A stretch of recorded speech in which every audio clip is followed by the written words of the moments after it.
Bonjour, on a vu ces jours-ci comment faire un nœud de Poussic. Je vais vous faire voir maintenant comment faire un nœud de Machar.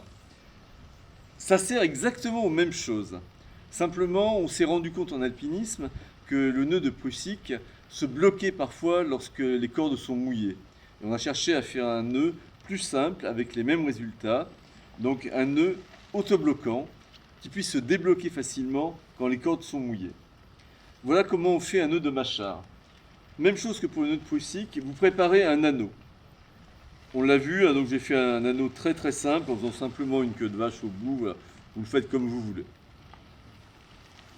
Contrairement au nœud de Poussic dans lequel on passait l'anneau dans lui-même, dans le nœud de Machar, on entoure la corde sur laquelle on veut récupérer de la tension ou sur laquelle on veut mettre un autobloquant avec l'anneau.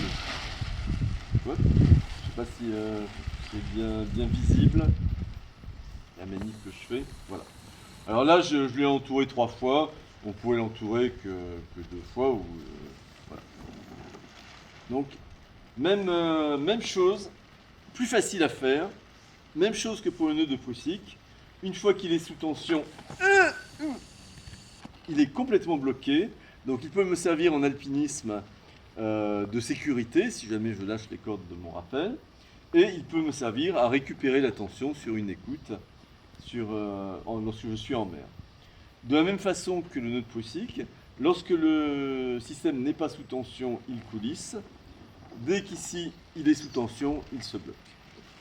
Et bien sûr, beaucoup plus facile à défaire que le nœud de Poussic. Lorsque les cordes sont mouillées, il ne se bloque pas, on arrive à le défaire facilement. Voilà, à bientôt!